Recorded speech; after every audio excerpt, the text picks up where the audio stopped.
Kamusta? Sa video na ito, ipapakita ko kung anong pwedeng gawin sa sirang power supply ng LED strips.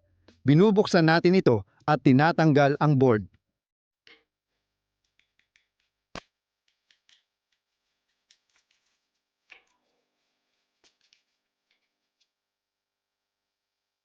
Unang-una, kailangan nating tanggalin ang transformer sa pamamagitan ng pagdedesolder nito.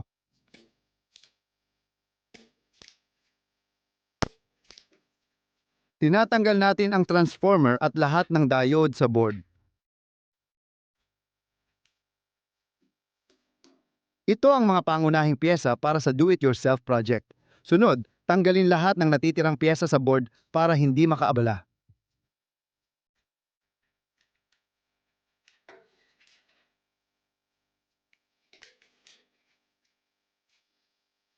Ganito ang dapat na kalabasan. Ngayon, kunin ang transformer. Sa isang gilid, may 3 pin at ang gitna ay walang nakakabit na wire. Sa kabila, lahat ng pin ay gamit maliban sa isang maikli na hindi konektado sa board. Kailangan nating maghinang ng wire dito. Ibinabalik natin ang transformer sa board.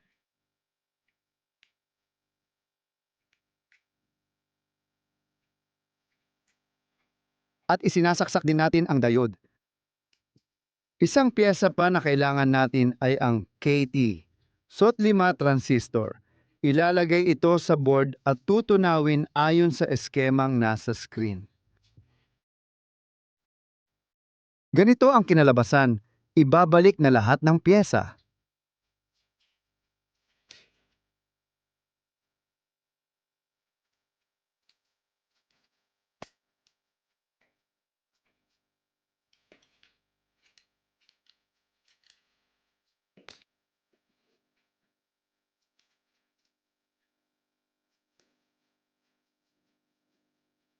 Ayan, tapos na ang gawa-gawa natin. Ngayon, panoorin nyo kung paano gumagana ang lahat.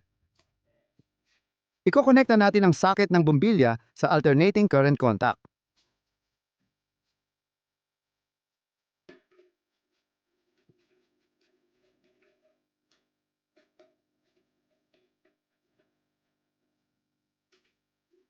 Ikokonekta natin ang baterya sa plus at minus, 18,650.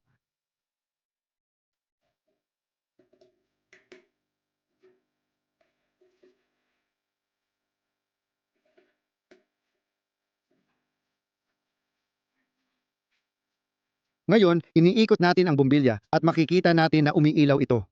Ito ay naging voltage converter mula 3 at 7 volt papuntang 220. Kung nagustuhan nyo ang video, like, subscribe at pindutin ang kampanilya. Salamat sa panonood at paalam.